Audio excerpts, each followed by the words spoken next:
Pernah nggak sih kamu berdiri di depan kanvas kosong, terus ngerasa ada panggilan gitu, pengen banget bikin sesuatu dari nol. Nah, melukis itu cara yang keren banget buat mengekspresikan diri. Dan kabar baiknya, semua orang bisa mulai kok, beneran. Di sini kita bakal kupas tuntas semua yang kamu perlu tahu, biar bisa pegang kuas pertama kali dengan pede. Mau itu karena penasaran, atau mungkin sedikit bingung, atau ya sekedar iseng pengen coba-coba, perjalanan setiap seniman hebat dari yang kamu kenal di buku sejarah sampai seniman lokal itu mulainya dari titik yang sama, titik di mana pertanyaannya jauh lebih banyak daripada jawabannya. Dan ini dia, pertanyaan besarnya. Dengan pilihan cat yang bejibun, kuas yang macam-macam, dan teknik yang sabrek, wajar banget kalau kita ngerasa sedikit pusing kan? Tapi tenang, santai aja. Kita akan jawab pertanyaan ini bareng-bareng satu persatu. Oke, jadi buat jawab pertanyaan mulai dari mana, kita harus mundur sedikit ke dasarnya dulu. Sebelum ngobrolin alat dan bahan, kita perlu paham dulu, sebenarnya melukis itu apa sih? Soalnya, ini tuh lebih dari sekedar naruh cat di atas kanvas loh. Ini adalah soal proses mengubah ide di kepala kita jadi sesuatu yang bisa dilihat. Coba deh bayangin gini, melukis itu kayak evolusinya menggambar. Kalau kamu pernah iseng coret-coret atau bikin sketsa, kamu itu sebenarnya udah setengah jalan, serius. Kamu cuma tinggal nambahin warna dan tekstur aja.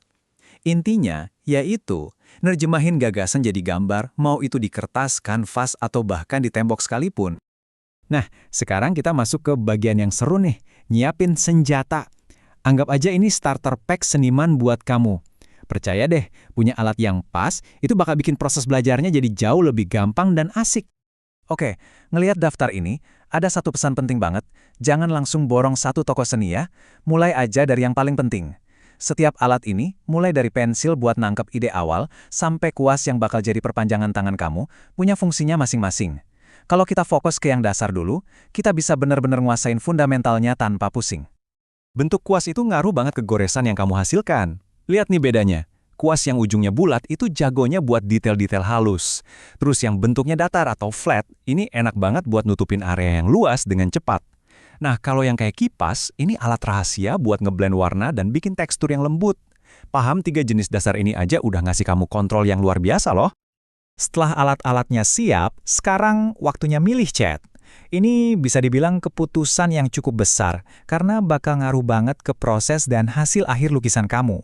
Tapi tenang, buat pemula pilihannya biasanya cuma ngerucut ke 2 jenis utama aja kok. Ini dia perbandingan singkatnya. Cat akrilik itu cepet kering, gampang dibersihin pakai air, jadi ramah banget buat pemula.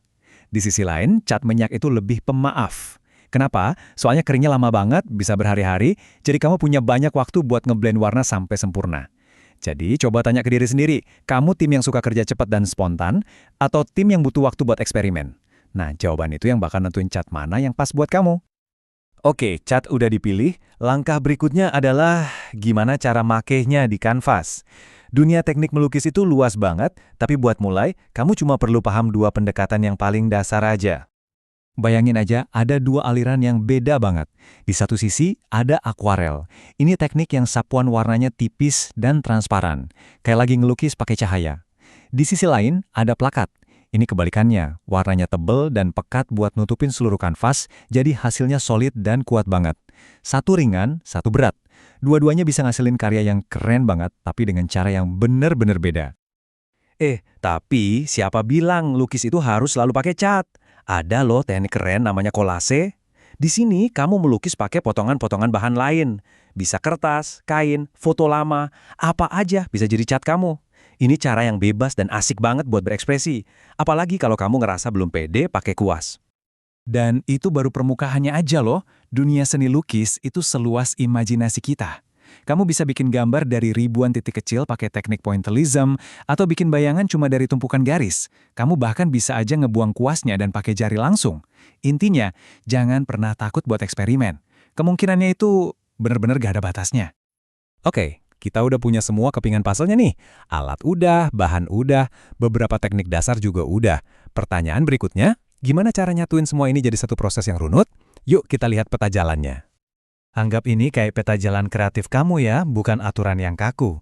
Semuanya itu berawal dari ide. Dari situ, kamu pilih media dan teknik yang paling srek di hati. Sketsa awal itu cuma panduan, jangan takut kalau di tengah jalan mau diubah. Dan langkah terakhir, finishing. Itu saatnya kamu benar-benar ngasih nyawa ke karya kamu. Ikutin aja alurnya dan yang paling penting, nikmatin prosesnya. Dari semua yang udah kita bahas, ada satu hal yang paling penting buat diingat. Jangan sampai keraguan ngebuat kamu berhenti. Sumpah, halangan terbesarnya itu bukan milih kuas yang salah, tapi nggak pernah mulai sama sekali. Jadi, udah, ambil aja pensil itu dan bikin goresan pertama. Jadi, sekarang giliran kamu. Semua pengetahuan ini nggak ada artinya kalau nggak kamu coba. Lihat kanvas kosong itu bukan sebagai sesuatu yang nakutin, tapi sebagai sebuah undangan, sebuah kesempatan. Pertanyaannya sekarang bukan lagi mulai dari mana ya, tapi aku mau bikin apa ya?